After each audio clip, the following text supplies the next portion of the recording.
My name is Ramian Pierre. I'm the Chief Learning Officer for Break the Norm Leadership, and I'm excited to talk to you today about navigating challenges, transforming problems into opportunities.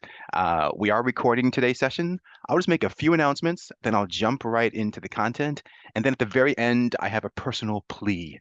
Um, t- uh, to foreshadow it, I'll tell you within the Break the Norm Leadership, we are collecting recommendations, referrals, and I'm trying to beat out our chief morale officer, um, Ellie the Wiener Dog, and I just need your help with that.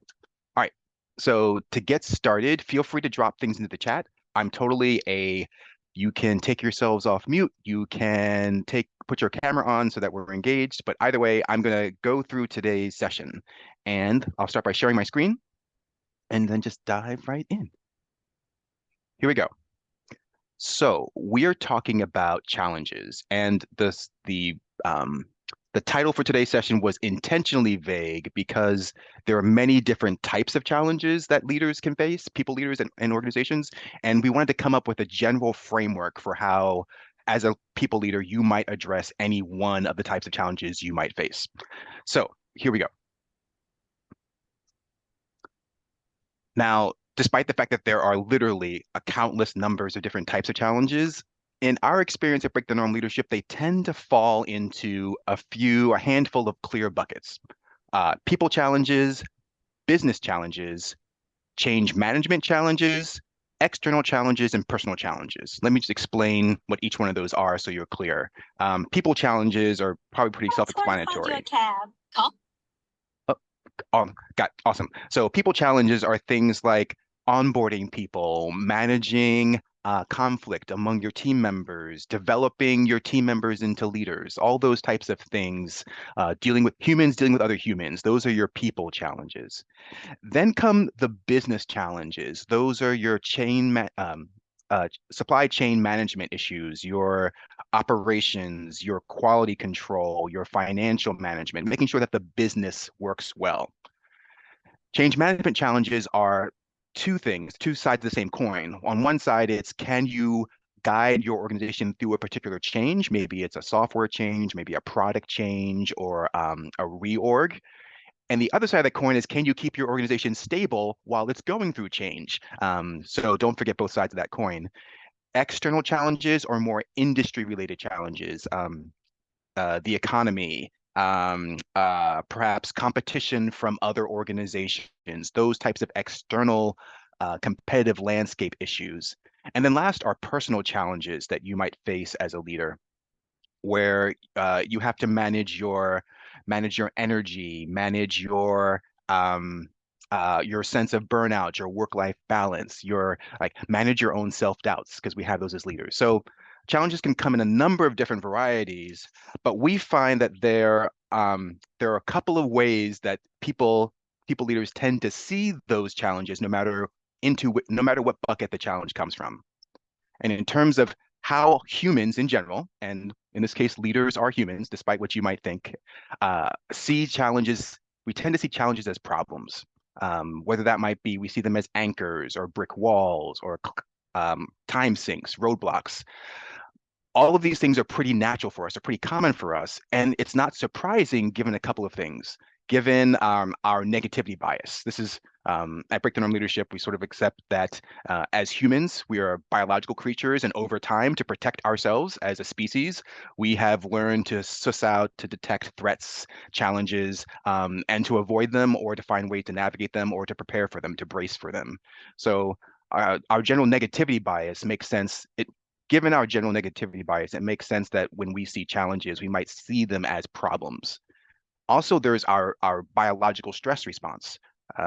When we see challenges, it might trigger our stress response, which will then produce adrenaline, cortisol, chemicals, which make it more likely that we'll see things as problems because our anxiety is ramped up, our discomfort is ramped up. So the stress response could be one reason why we see challenges as problems so often. And then lastly is social conditioning, whether it's from our birth family, from movies, from social media, we sort of get this message that challenges are problems that need to be overcome, or challenges are problems that need to be fixed.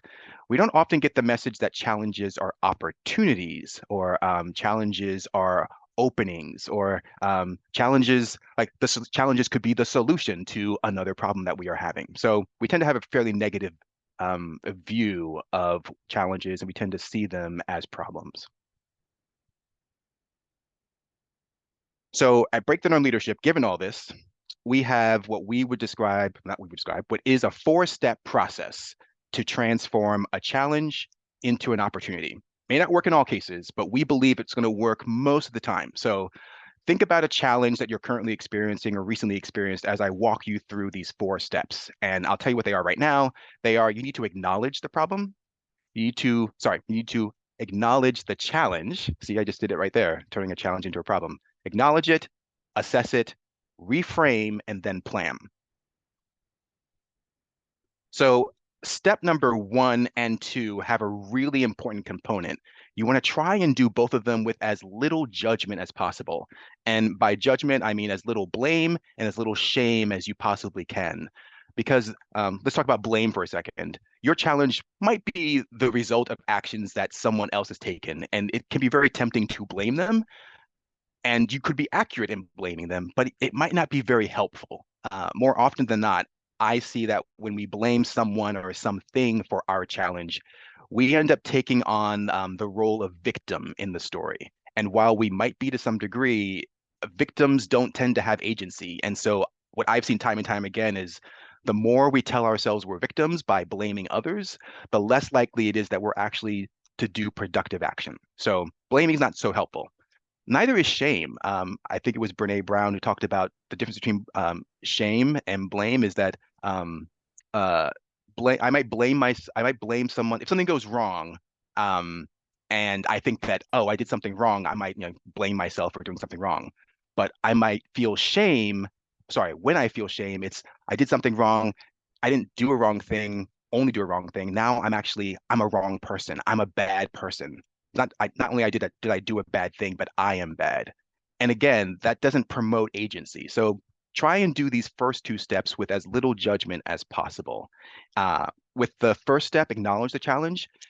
You want to admit that it's there. It's really easy to deny. And I have to say, humans are really, in my sense, quite beautiful in our ability to be able to deny reality in lieu of what we want to have happen. Think about all the times you've been told you can't, you can't, you can't, you can't, you can't, and you said, I'm going to, and it worked out. That's a great example of you didn't accept the reality that was being given to you by people, and you persevered despite that. But the opposite is true. There are times when the universe says, red flag, turn right, go around, stop, reverse. And we're like, I'm going to keep going, and disaster falls. So while I think it's amazing that humans can operate and live their lives despite the reality, in this case, when it comes to challenges, we want you to accept the reality that there is something going on that may be suboptimal and not necessarily working for you.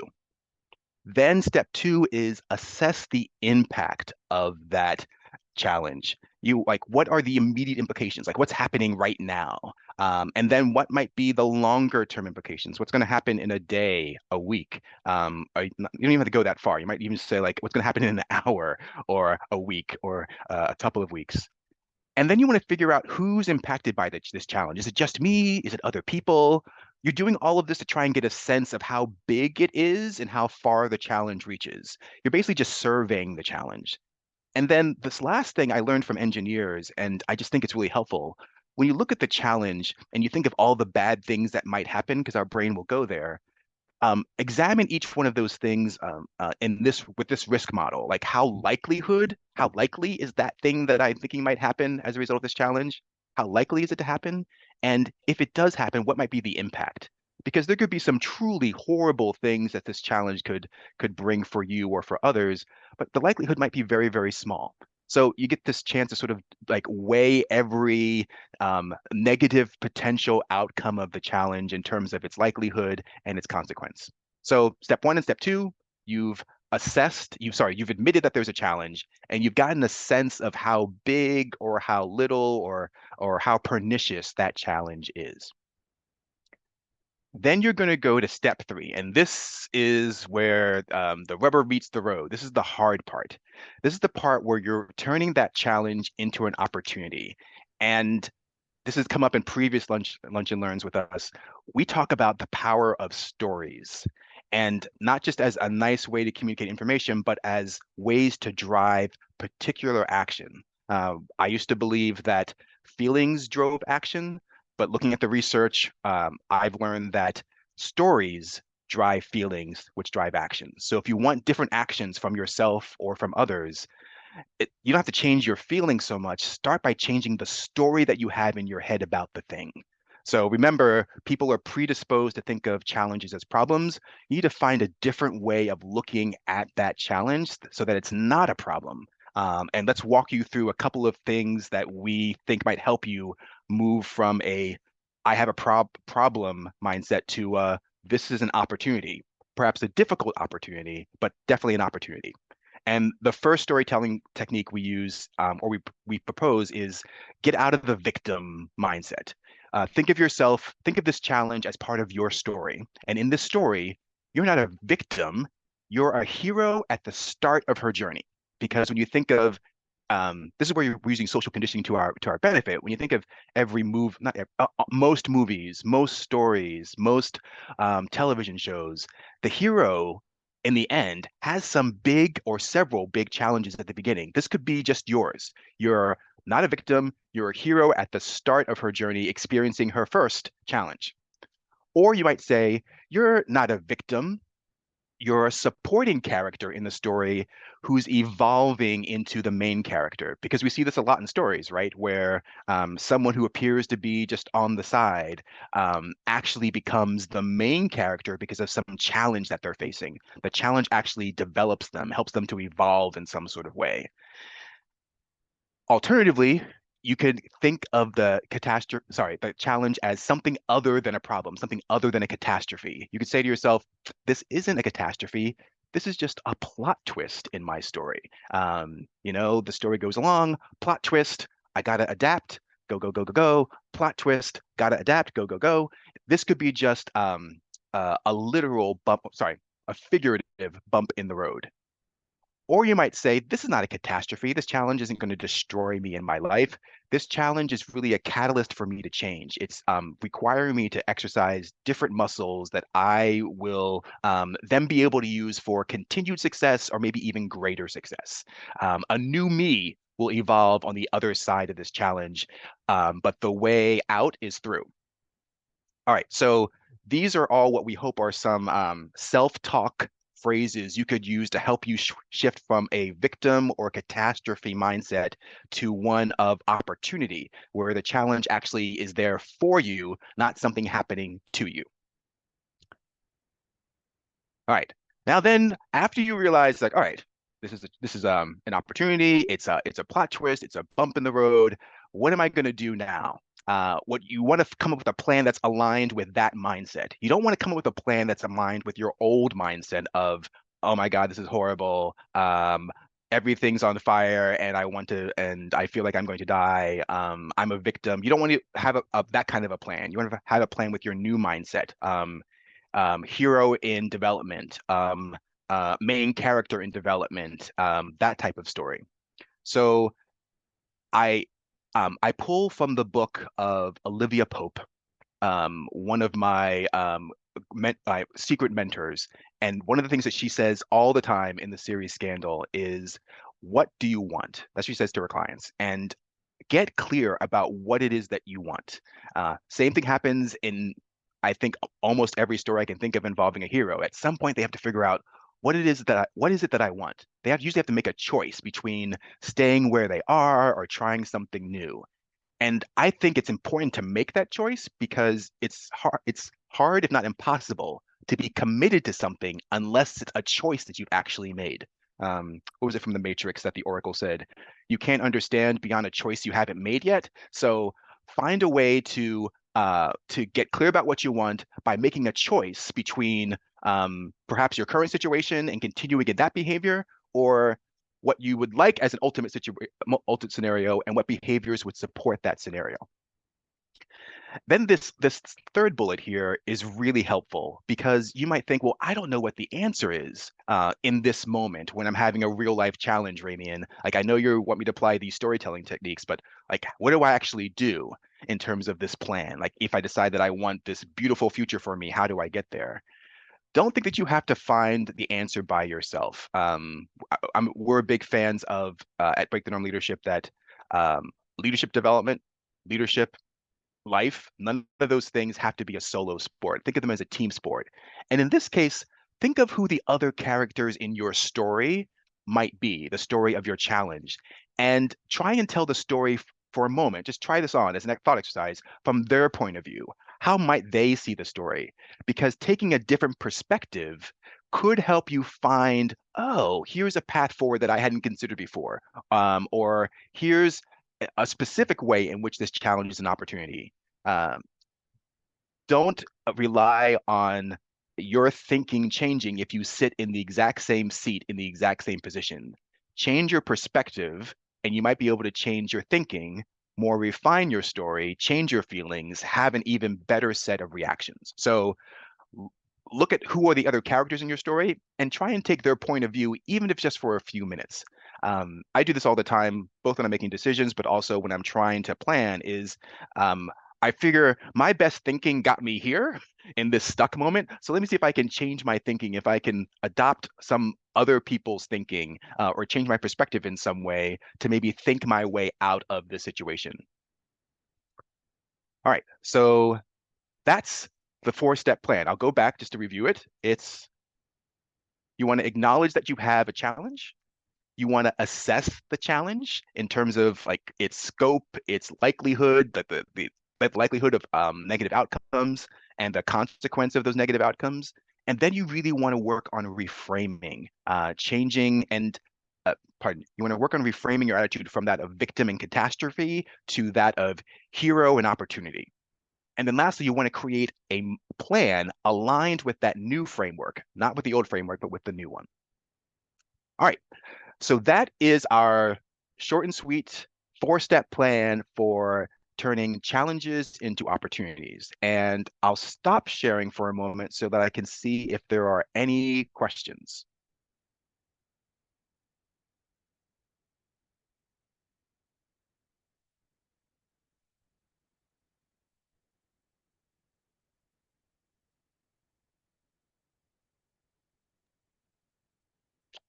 I don't know if I ever told folks that I am the product of Quaker education, so I am used to long bouts of silence. If you are just silent, I assume you're praying, not actually waiting. So um,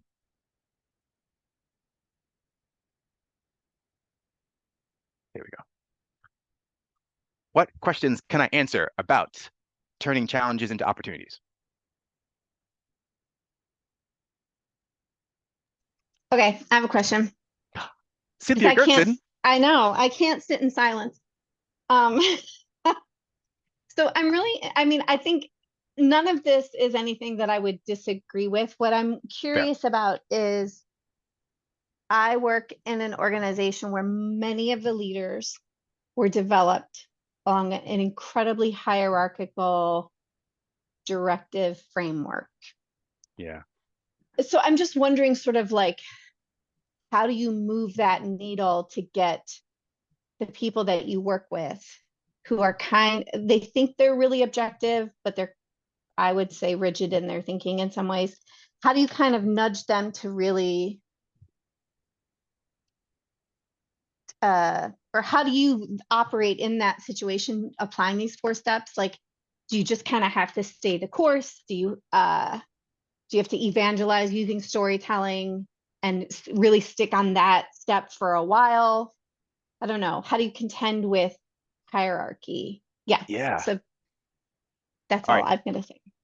No, I appreciate that. So I appreciate the question. The question is, how might one apply these techniques, this four-step approach in a context where you're working with, alongside, or even for people who are, this is my paraphrasing, wed to hierarchy. Is that fair? All right. So the short answer is I don't know, but I'm congenitally wired to try and answer questions. So can I make a guess? All right. First, I'm going to think out loud about a couple of things. First, this hierarchy. One of my favorite authors, Octavia Butler, science fiction author, science fiction writer, um, and an amazing ability to she has amazing insights into the human condition. And one of the things that she wrote about, a theme that was in many of her series, was what she called the human contradiction. And for her, the human contradiction was humans are incredibly smart, creative, inventive, like we're unparalleled in her opinion in the universe. And she said humans are wed to hierarchy. Like we must be above and we must be below someone else. For somehow it's like hardwired into our being. And she said those two things will doom humanity always.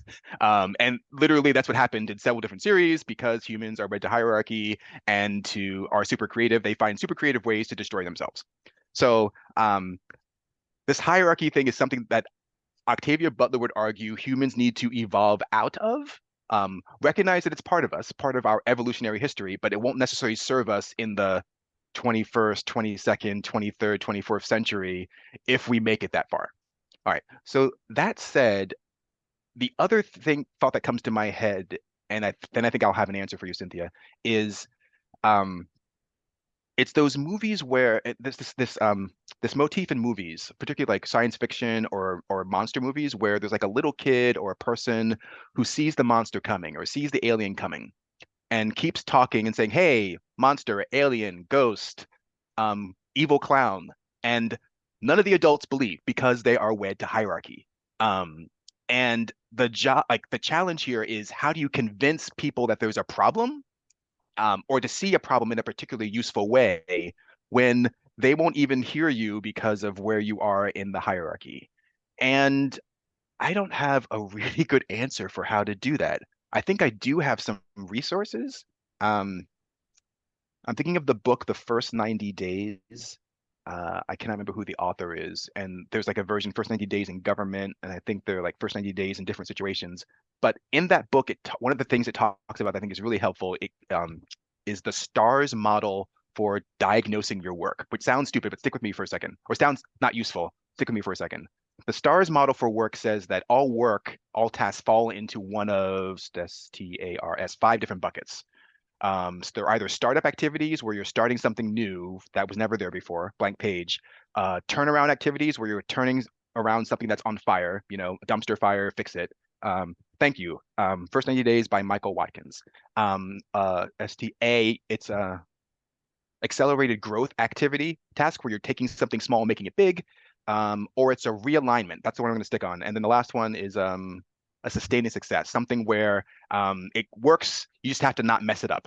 But it's the realignment activity, which is the hardest one for people to do at work, because not only before you can do the work, you have to convince other people that the work needs to get done. So I'm thinking there probably is good advice in Michael Watkins' book about how do you do a realignment, which is like literally how do you convince people that there's a monster, an evil clown, a nefarious alien when they don't see it and don't want to see it because of where you are in the hierarchy. So Cynthia, that might be my answer is I don't have it, but maybe Michael Watkins does. Now I'm going to Okay. obsess over it. It's always helpful. No, I think I see a lot of things in here that I think I can noodle on and do something with. So that's helpful. Thank you. All right. Any other impossible questions like that I can tackle? I was also thinking there's a John Maxwell book called The 360 Leader, and that book talks a lot about leading up. Oh, that's a good point. Thank you, Breakthrough on Leadership, Rachel, who's winning the race for positive recommendations. Uh, Cynthia, another resource. Oh, I just lost it because I was making a bad joke to Rachel. You said 360 leader, managing up. A former colleague of mine, Mary Abijay, wrote a book called Managing Up, which actually probably Mary's very practical. You can follow her on LinkedIn. Don't ask me how to spell Abijay. I can say it, but I can never spell it. ABA, and then I just lose the train of thought. You can follow her on LinkedIn. and take a look at her book, because I think actually that probably has a lot of advice about literally how do you manage up, which actually, now I think about it, is a hierarchy problem. All right, it takes a team. Thanks, Rachel. Oh, there it is. Oh, there were 2 Bs. There you go. Any other easy questions? Because we only have a few minutes left before we're going to stop for today. If not, I'm going to do 2 things. I'll make an announcement and then a plea, and then another announcement. So the announcement is just want to give wish everyone a happy Juneteenth Eve. I don't know if you all celebrate it, but I do, and so does the rest of Break the Norm leadership team. So we will be taking off tomorrow in honor of the Juneteenth holiday, and we wish you all a happy Juneteenth as well. If none of us are free, if one of us is not free, none of us are free. Next month's topic for the Lunch and Learn is developing as a manager and a leader. So be excited about that. Managers keep the trains running, leaders set the vision.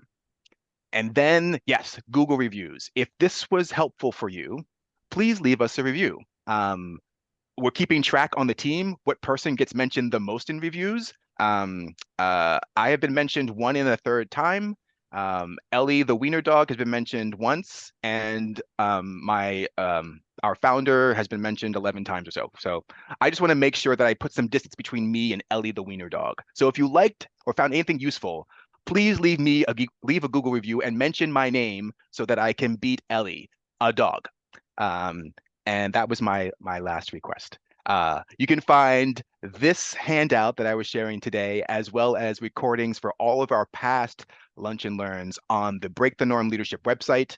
I'm sure we'll drop that link into the chat. You can see upcoming sessions, and you can look back at old previous sessions in terms of handouts and videos. Yes, there is Ellie. And you can see why she gets more positive reviews than me, just that face. But she doesn't work as hard as I do. So please help a brother out. In honor of Juneteenth, your Juneteenth present to me could be a review. So with that said, I'll stop us there. I'll stay around for a couple of minutes if folks have questions, but please feel free to sign off. I hope you have an awesome day, and I hope that we have earned the privilege of your time and attention. Thank you. I'm starving, so I'm going to go eat, but I'll make a review and I really appreciate it. It was awesome. Thank you. Thanks, Cynthia.